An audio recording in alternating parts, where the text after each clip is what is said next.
The Duplicity of Hargreaves is a short story by the American writer William Sidney Porter, better known by his pen name O. Henry. The story was featured in the Junior Munzee, February 1902, and republished in the volume 6s and 7s, 1911. Summary. 68-year-old Major Pendleton Talbot and his practical spinster daughter Lydia moved to Washington, D.C. The Talbots have fallen from their aristocratic past in the South before the American Civil War and are now quite poor. The pair stay at a boarding house in the nation's capital. There they become acquainted with Henry Hopkins Hargreaves, an ambitious actor in vaudeville. Hargreaves is seemingly spellbound by the Major's tales of his happier past, of which he is writing a book. Eventually, the Talbots become behind on their rent. The Major seeks the help of their congressman in getting his book published, but to little avail. The impractical Major spends their last $2 on play tickets. Lydia is dismayed, but seeing as the money has been spent, goes to see the play with her father. They are shocked to see Hargreaves impersonating her father on stage. When Hargreaves comes to see the Major to offer him financial help, the Major informs him that he saw the actor's performance and is highly offended. He refuses to accept any money, even though he and Lydia are almost destitute. Just when the father and daughter's situation is most bleak, an old colored man appears and tells the Talbots that he was once one of Talbot's slaves. He has prospered and wants to repay an old family debt. Major Talbot accepts the payment. Later Lydia received a letter from Hargreaves, explaining that he played the ex-slave. She hides the letter from her father. Let's listen to the complete story. The Duplicity of Hargreaves. By O. Henry. When Major Pendleton Talbot, of Mobile, Sir, and his daughter, Miss Lydia Talbot, came to Washington to reside, they selected for a boarding place a house that stood 50 yards back from one of the quietest avenues. It was an old-fashioned brick building, with a portico upheld by tall white pillars. The yard was shaded by stately locusts and elms, and a catalpa tree in season rained its pink and white blossoms upon the grass. Rows of high box bushes lined the fence and walks. It was the southern style and aspect of the place that pleased the eyes of the Talbots. In this pleasant private boarding house they engaged rooms, including a study for Major Talbot, who was adding the finishing chapters to his book. Anecdotes and Reminiscences of the Alabama Army, Bench, and Bar. Major Talbot was of the old South. The present day had little interest or excellence in his eyes. His mind lived in that period before the Civil War when the Talbots owned thousands of acres of fine cotton land and the slaves to till them, when the family mansion was the scene of princely hospitality, and drew its guests from the aristocracy of the South. Out of that period he had brought all its old pride and scruples of honor, an antiquated and punctilious politeness, and, you would think, its wardrobe. Such clothes were surely never made within 50 years. The Major was tall, but whenever he made that wonderful, archaic genuflection he called a bow, the corners of his frock coat swept the floor. That garment was a surprise even to Washington, which has long ago ceased to shy at the frocks and broad-brimmed hats of Southern congressmen. One of the boarders christened it a Father Hubbard, and it certainly was high in the waist and full in the skirt. But the Major, with all his queer clothes, his immense area of plaited, raveling shirt bosom, and the little black string tie with the bow always slipping on one side, both was smiled at and liked in Mrs. Vardaman's select boarding house. Some of the young department clerks would often string him, as they called it, getting him started upon the subject dearest to him. The traditions and history of his beloved Southland. During his talks he would quote freely from the Anecdotes and Reminiscences. But they were very careful not to let him see their designs. For in spite of his 68 years he could make the boldest of them uncomfortable under the steady regard of his piercing grey eyes. Miss Lydia was a plump, little old maid of 35, with smoothly drawn, tightly twisted hair that made her look still older. Old-fashioned, too, she was, but antebellum glory did not radiate from her as it did from the Major. She possessed a thrifty common sense, and it was she who handled the finances of the family, and met all comers when there were bills to pay. The Major regarded board bills and wash bills as contemptible nuisances. They kept coming in so persistently and so often. Why, the Major wanted to know, could they not be filed and paid in a lump sum at some convenient period? Say when the anecdotes and reminiscences had been published and paid for? Miss Lydia would calmly go on with her sewing and say, "We'll pay as we go as long as the money lasts, and then perhaps they'll have to lump it." Most of Mrs. Vardaman's boarders were away during the day, being nearly all department clerks and businessmen, but there was one of them who was about the house a great deal from morning to night. This was a young man named Henry Hopkins Hargreaves.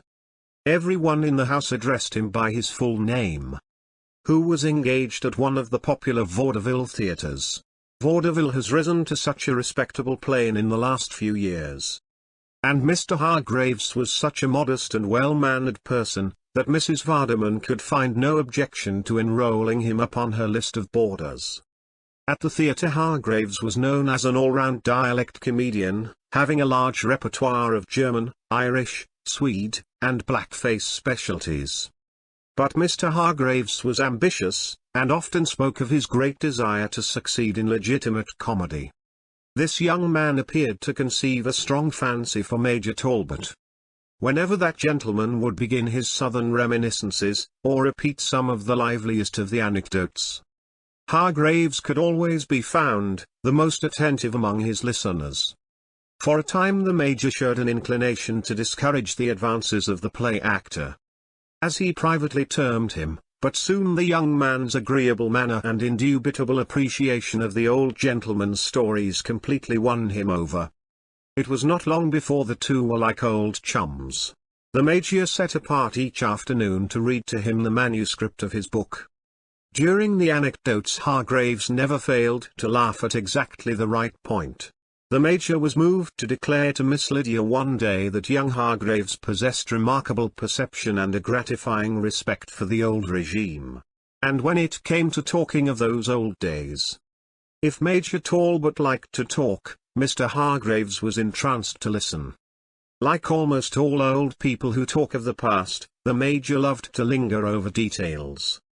In describing the splendid, almost royal, days of the old planters, he would hesitate until he had recalled the name of the Negro who held his horse, or the exact date of certain minor happenings, or the number of bales of cotton raised in such a year.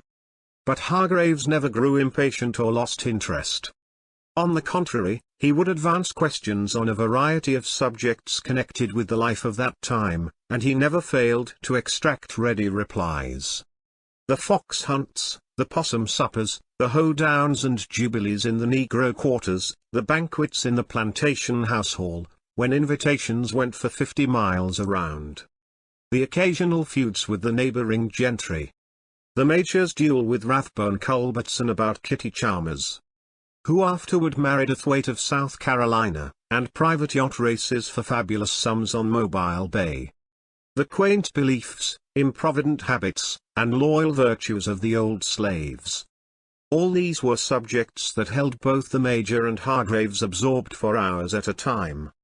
Sometimes, at night, when the young man would be coming upstairs to his room after his turn at the theatre was over, the Major would appear at the door of his study and beckon archly to him. Going in, Hargreaves would find a little table set with a decanter, sugar bowl, fruit, and a big bunch of fresh green mint. "It occurred to me," the Major would begin. He was always ceremonious. "That perhaps you might have found your duties at your place of occupation, sufficiently arduous to enable you, Mr. Hargreaves, to appreciate what the poet might well have had in his mind when he wrote Tired Nature's Sweet Restorer, one of our southern juleps." It was a fascination to Hargreaves to watch him make it. He took rank among artists when he began, and he never varied the process. With what delicacy he bruised the mint. With what exquisite nicety he estimated the ingredients. With what solicitous care he capped the compound with the scarlet fruit glowing against the dark green fringe. And then the hospitality and grace with which he offered it, after the selected oat straws had been plunged into its tinkling depths. After about 4 months in Washington, Miss Lydia discovered one morning that they were almost without money. The Anecdotes and Reminiscences was completed, but publishers had not jumped at the collected gems of Alabama sense and wit. The rental of a small house which they still owned in Mobile was 2 months in arrears. Their board money for the month would be due in 3 days. Miss Lydia called her father to a consultation. "No money?" said he with a surprised look. "It is quite annoying to be called on so frequently for these petty sums, really, The Major searched his pockets. He found only a $2 bill, which he returned to his vest pocket. "I must attend to this at once, Lydia," he said. "Kindly get me my umbrella and I will go downtown immediately. The congressman from our district, General Fulgham, assured me some days ago that he would use his influence to get my book published at an early date. I will go to his hotel at once and see what arrangement has been made." With a sad little smile Miss Lydia watched him button his Father Hubbard and depart, pausing at the door, as he always did, to bow profoundly. That evening, at dark, he returned. It seemed that Congressman Fulgham had seen the publisher who had the Major's manuscript for reading. That person had said that if the anecdotes, etc., were carefully pruned down about 1/2, in order to eliminate the sectional and class prejudice with which the book was dyed from end to end, he might consider its publication. The Major was in a white heat of anger, but regained his equanimity. According to his code of manners, as soon as he was in Miss Lydia's presence. "We must have money," said Miss Lydia, with a little wrinkle above her nose.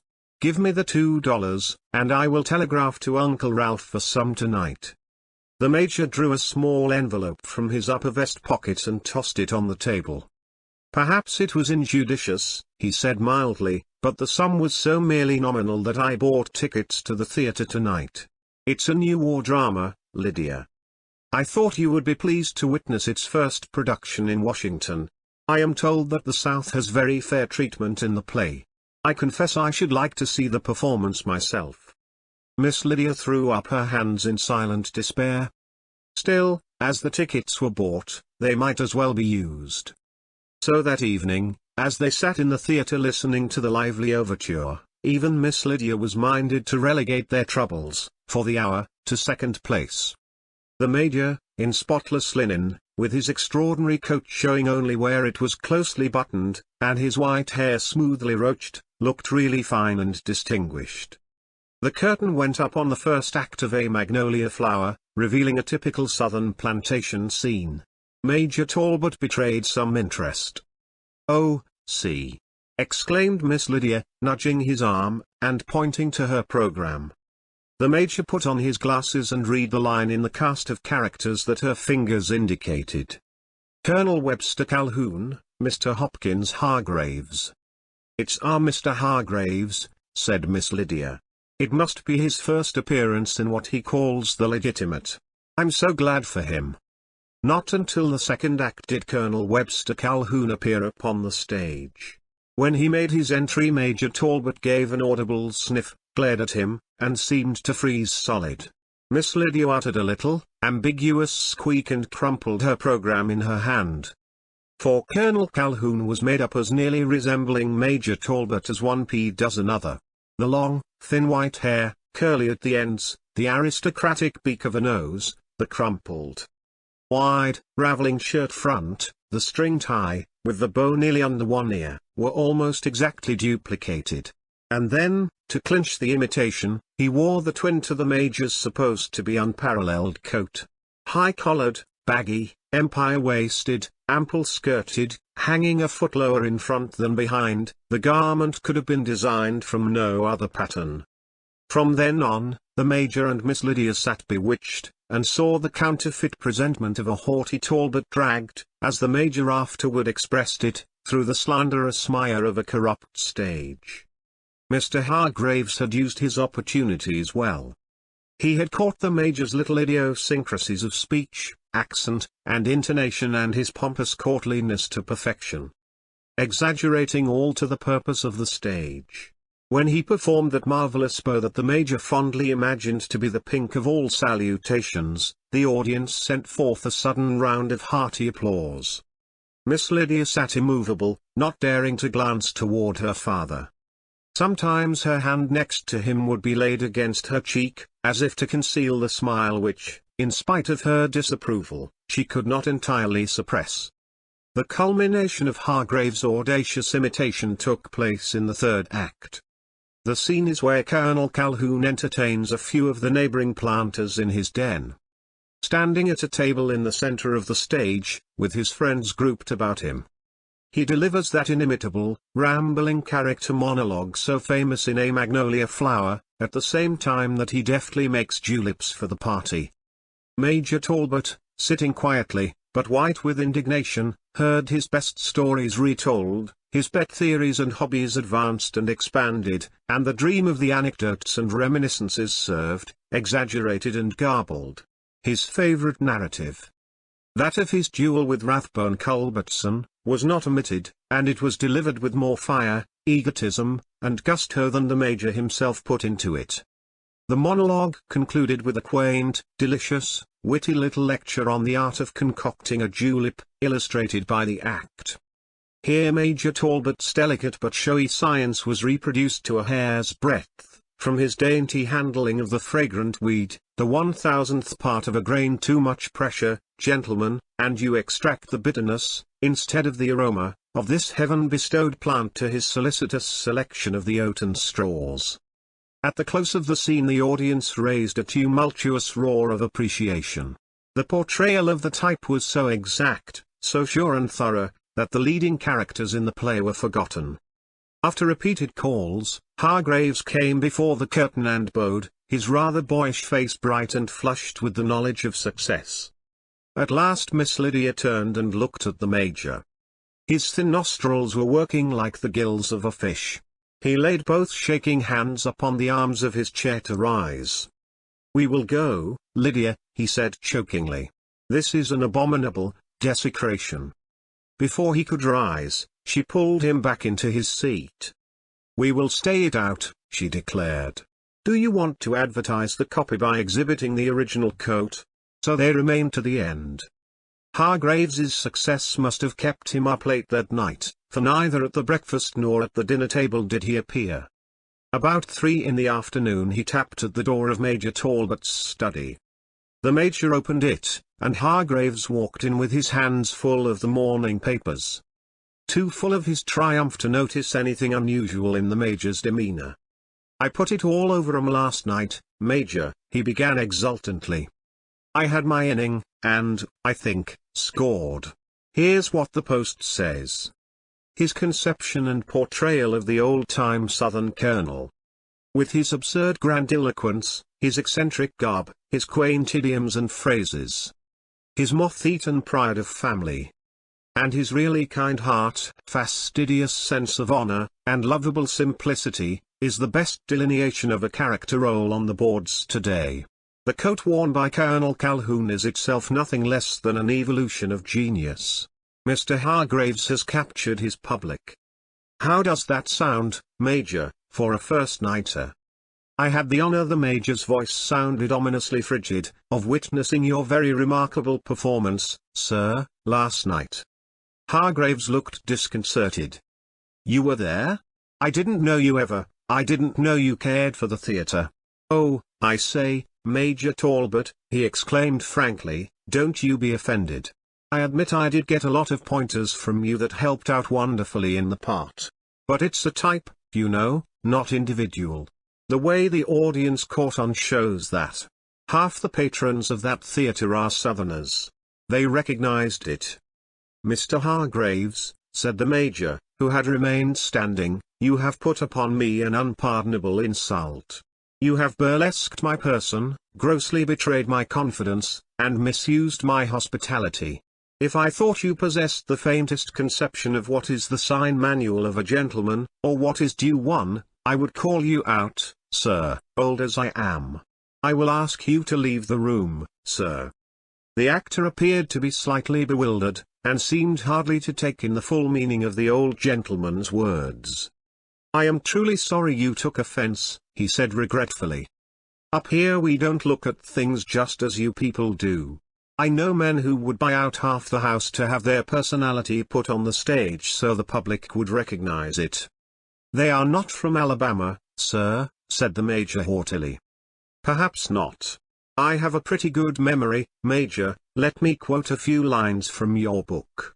In response to a toast at a banquet given in Milledgeville, I believe, you uttered, and intend to have printed, these words: 'The Northern man is utterly without sentiment or warmth except in so far as the feelings may be turned to his own commercial profit. He will suffer without resentment any imputation cast upon the honor of himself or his loved ones that does not bear with it the consequence of pecuniary loss. In his charity, he gives with a liberal hand, but it must be heralded with the trumpet and chronicled in brass.' Do you think that picture is fairer than the one you saw of Colonel Calhoun last night?" "The description," said the Major, frowning, "is not without grounds. Some latitude must be allowed in public speaking." "And in public acting," replied Hargraves. "That is not the point," persisted the Major, unrelenting. "It was a personal caricature. I positively decline to overlook it, sir." "Major Talbot," said Hargraves, with a winning smile, "I wish you would understand me. I want you to know that I never dreamed of insulting you. In my profession, all life belongs to me. I take what I want, and what I can, and return it over the footlights. Now, if you will, let's let it go at that. I came in to see you about something else. We've been pretty good friends for some months, and I'm going to take the risk of offending you again. I know you are hard up for money, never mind how I found out. A boarding house is no place to keep such matters secret, and I want you to let me help you out of the pinch. I've been there often enough myself. I've been getting a fair salary all the season, and I've saved some money. You're welcome to a couple hundred, or even more, until you get—" "Stop!"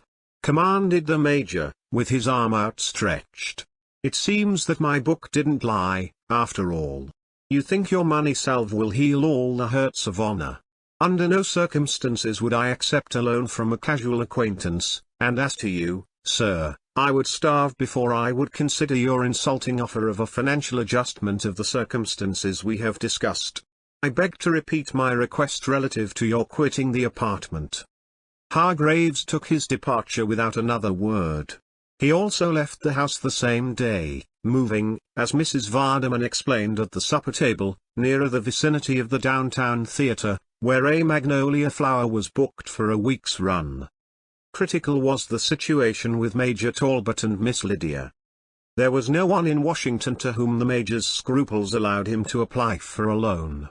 Miss Lydia wrote a letter to Uncle Ralph, but it was doubtful whether that relative's constricted affairs would permit him to furnish help. The Major was forced to make an apologetic address to Mrs. Vardaman regarding the delayed payment for board, referring to delinquent rentals and delayed remittances in a rather confused strain. Deliverance came from an entirely unexpected source. Late one afternoon the doormaid came up and announced an old colored man who wanted to see Major Talbot. The Major asked that he be sent up to his study. Soon an old darky appeared in the doorway, with his hat in hand, bowing, and scraping with one clumsy foot. He was quite decently dressed in a baggy suit of black. His big, coarse shoes shone with a metallic luster suggestive of stove polish. His bushy wool was grey, almost white. After middle life, it is difficult to estimate the age of a Negro. This one might have seen as many years as had Major Talbot. "I be no bound you don't know me, Mars Pendleton," were his first words. The Major rose and came forward at the old, familiar style of address. It was one of the old plantation darkies without a doubt, but they had been widely scattered, and he could not recall the voice or face. "I don't believe I do," he said kindly, "unless you will assist my memory. Don't you remember Cindy's Mose, Mars Pendleton, what migrated immediately after the war?" "Wait a moment," said the Major, rubbing his forehead with the tips of his fingers. He loved to recall everything connected with those beloved days. "Cindy's Mose," he reflected. "You worked among the horses, breaking the Colts. Yes, I remember now. After the surrender, you took the name of, don't prompt me, Mitchell, and went to the west, to Nebraska. Yassa, the old man's face stretched with a delighted grin. That's him, that's it. Nebraska. That's me, Mose Mitchell. Old Uncle Mose Mitchell, dey calls me now. Old Mars, your pa, gimme a pair of dem mule colts when I left fur to start me goin' with. You 'member dem colts, Mars Pendleton? I don't seem to recall the colts, said the Major.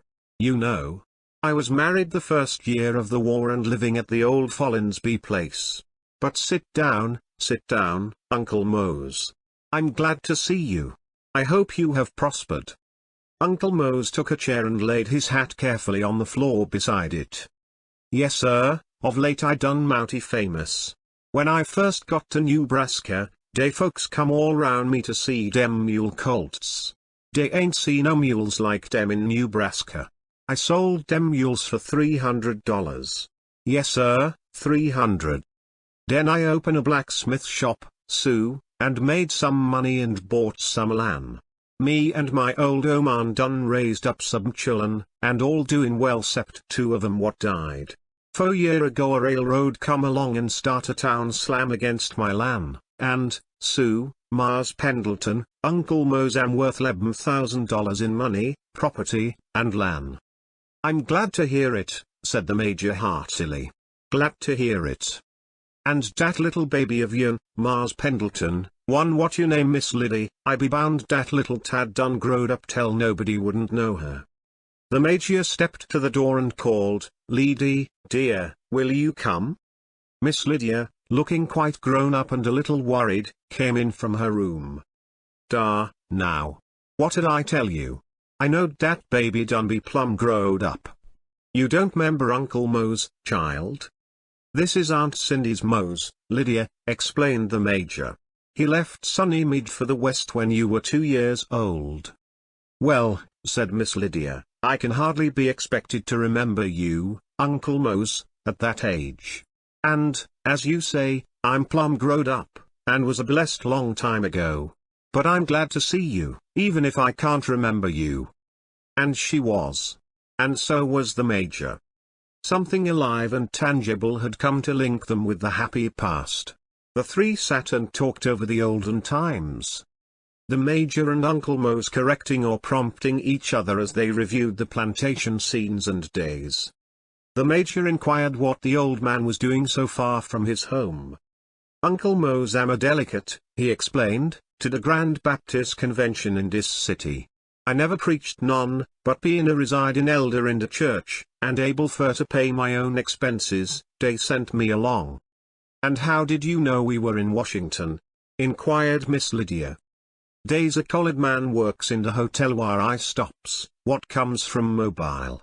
He told me he seen Mars Pendleton comin' out in dish here house one mornin'. What I come for, continued Uncle Mose, reaching into his pocket, besides the sight of home folks, was to pay Mars Pendleton what I owes him. Yes sir, $300. He handed the Major a roll of bills. When I left old Mars says, take dem mule colts, Mose, and, if it be so you get sable, pay fer 'em. Yes sir, dem was his words. De war had done left old Mars po hisself. Old Mars being long ago dead, the debt descends to Mars Pendleton. $300. Uncle Mose is plenty able to pay now. When dat railroad by my lan I laid off to pay fer dem mules. Count de money, Mars Pendleton. That's what I sold dem mules fer. Yes sir. Tears were in Major Talbot's eyes. He took Uncle Mose's hand and laid his other upon his shoulder. Dear, faithful, old servitor, he said in an unsteady voice, I don't mind saying to you that Mars Pendleton spent his last dollar in the world a week ago. We will accept this money, Uncle Mose, since, in a way, it is a sort of payment, as well as a token of the loyalty and devotion of the old regime. Lydia, my dear, take the money. You are better fitted than I to manage its expenditure. Take it, honey, said Uncle Mose. It belongs to you. It's Talbot money. After Uncle Mose had gone, Miss Lydia had a good cry, for joy, and the Major turned his face to a corner, and smoked his clay pipe volcanically. The succeeding days saw the Talbots restored to peace and ease. Miss Lydia's face lost its worried look. The Major appeared in a new frock coat, in which he looked like a wax figure personifying the memory of his golden age. Another publisher who read the manuscript of the Anecdotes and Reminiscences thought that, with a little retouching and toning down of the highlights, he could make a really bright and saleable volume of it. Altogether, the situation was comfortable, and not without the touch of hope that is often sweeter than arrived blessings. One day, about a week after their piece of good luck, a maid brought a letter for Miss Lydia to her room. The postmark showed that it was from New York. Not knowing anyone there, Miss Lydia, in a mild flutter of wonder, sat down by her table and opened the letter with her scissors. This was what she read. Dear Miss Talbot, I thought you might be glad to learn of my good fortune. I have received and accepted an offer of $200 per week by a New York stock company to play Colonel Calhoun in A Magnolia Flower. There is something else I wanted you to know. I guess you'd better not tell Major Talbot. I was anxious to make him some amends for the great help he was to me in studying the part, and for the bad humor he was in about it. He refused to let me, so I did it anyhow. I could easily spare the $300. Sincerely yours, H. Hopkins Hargraves. P.S. How did I play Uncle Mose? Major Talbot, passing through the hall, saw Miss Lydia's door open and stopped. Any mail for us this morning, Lydia, dear? He asked. Miss Lydia slid the letter beneath a fold of her dress. The Mobile Chronicle came, she said promptly. It's on the table in your study. End of the story. Thank you. Thank you.